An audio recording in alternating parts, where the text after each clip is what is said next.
Apocalipse 2, versículo 8, que diz: E ao anjo da igreja em Esmirna, escreve: Isto diz o primeiro e o último, que foi morto e reviveu. Então, eu faço questão de falar sobre o autor, né? De falar a respeito de quem é o autor. Mesmo a maioria sabendo que foi Jesus, o autor, mas eu gosto quando ele diz o primeiro e o último, que foi morto e reviveu. Isso nos comprova a veracidade que Jesus estava falando para João escrever. E um grande erro que alguns teólogos falam, teólogos modernos também, dizer que Jesus não é divino, ou que ele não possui uma essência divina. Mas esses versículos, também do capítulo 1 de Apocalipse, ele nos mostra ao contrário. Então nós observamos que João vê que é um ser celestial. E agora em Apocalipse 2:8 fica mais claro, mais comprovado ainda de que é o próprio Jesus. O que Cristo viu naquela igreja? Nós observamos aqui em Apocalipse versículo 9 o seguinte: Conheço as suas obras, e tribulação e pobreza, mas tu és rico. E a blasfêmia dos que se dizem judeus e não são, mas são a sinagoga de Satanás. Então, existem pelo menos 3 coisas que nós encontramos aqui, que Jesus menciona. É a tribulação, a pobreza e a blasfêmia dos que se dizem judeus e não são, mas são da sinagoga de Satanás. É a provação, né? Quando você vê alguém dizendo, eu estou numa provação. Então, quem tenta é o diabo. Agora, quem é que prova? É Deus. E essa provação, para quem vencer, ela tem uma recompensa. E lá em Tiago, capítulo 1, versículo 12, diz: Bem-aventurado o homem que suporta a tentação, porque quando for provado, receberá a coroa da vida, a qual o Senhor tem prometido aos que o amam. Então, saiba que se você suportar tanto as tentações como a provação, você vai receber a coroa da vida. E seja qual for o cristão da igreja de qualquer igreja, né? E apesar da tribulação e não desistir, você vai ter com certeza a sua recompensa. Então nós temos que ser igual aos cristãos dessa igreja de Esmirna, que eles não desistiram. E eu sei que na sua vida, nesse momento, ela pode estar caindo em pedaços, não sei o que você passa, mas Deus ainda está olhando por nós. Deus, ele não cochila, ele é o nosso guarda e ele está pronto a te ajudar. Então, nós aprendemos aqui com essa igreja que nós devemos permanecer firmes, inabaláveis. A palavra grega para a tribulação, ela é forte e ela significa pressionado ou espremido. E se você está sendo pressionado ou espremido, isso quer dizer que Deus, ele quer te aprovar. Agora, qual é a sua conduta diante de tudo isso? Então, vai depender de você, como você vai estar se comportando diante das tribulações. Mas continue perseverando e não desista jamais. Eu sei que muitas vezes parece que está sendo espremido, pressionado, mas isso é necessário para que você venha receber a recompensa. Ele também menciona a pobreza. A tribulação também, ela gerou pobreza.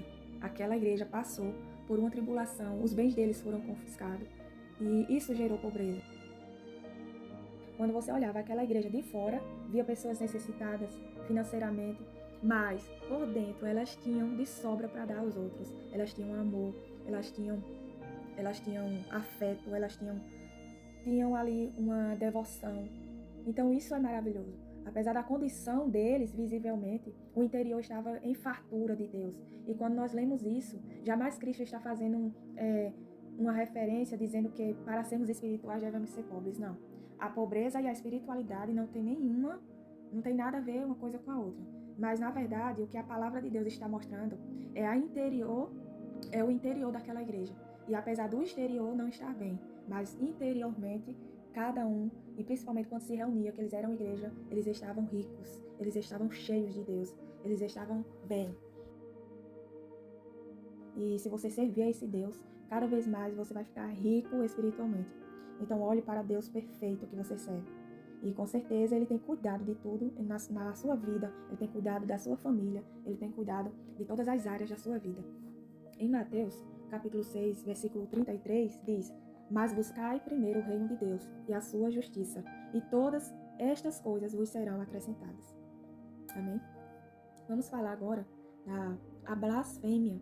Esse nome aqui tenho dificuldade para falar. Blasfêmia dos que se dizem judeus e não o são, mas são da sinagoga de Satanás. Jesus também, ele conhecia a blasfêmia dos que se dizem judeus e não são. Esses perseguidores em Esmirna eram judeus por raça e religião, mas eles não eram verdadeiros filhos de Abraão.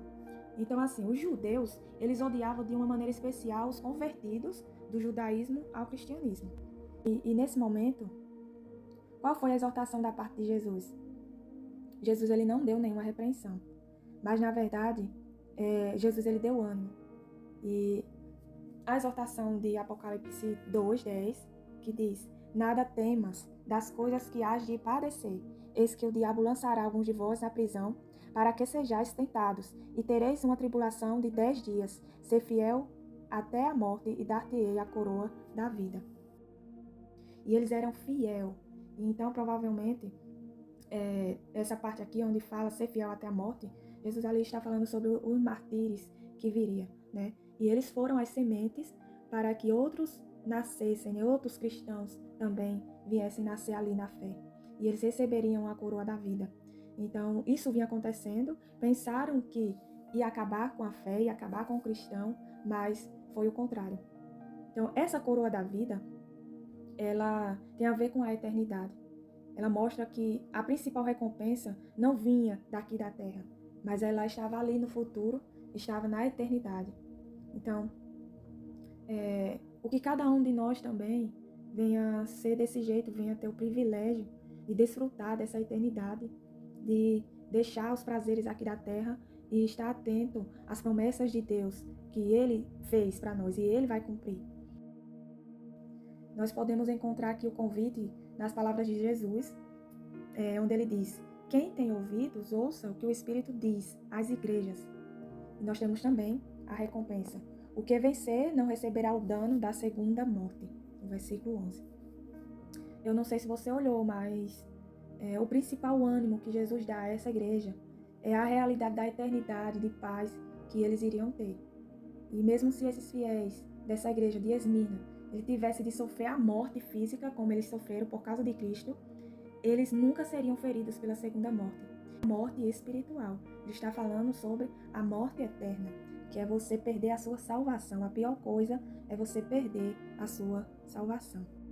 E nós também aprendemos aqui que a igreja sofredora tem um Salvador vivo. E acima de tudo, Ele é vivo, Ele está vivo. E é um Salvador vivo, conhecendo todas as coisas. Um Salvador vivo, avaliando todos. Ele diz: tu és rico. Ele avalia: tu és rico, mesmo você exteriormente sendo pobre, mas espiritualmente você é rico. Ele avalia. Então, um Salvador vivo, ele está antevendo todas as coisas. Um Salvador vivo, ele está limitando tudo. Por exemplo, quando ele diz 10 dias, vocês passarão por isso, mas somente 10 dias. Ele vai ter um limite. A sua tribulação tem começo, tem meio e tem fim. E Deus está no controle disso. E um Salvador vivo, ele encoraja a todos. Um Salvador, ele promete vida no fim de tudo. E então, diante dessas verdades de um Salvador que temos em nossa vida, nós temos que concluir o estudo sobre a igreja de Esmirna, trazendo para as nossas vidas que nós também devemos perseverar até o fim, para que nós venhamos receber a recompensa final, para que nós venhamos receber a vida eterna e não venhamos provar da segunda morte, que é a pior coisa, você não ser salvo e sofrer para sempre e sofrer eternamente. Mas continue firme até o fim, para que você venha vencer e você venha receber a coroa da vida. Amém? Deus abençoe.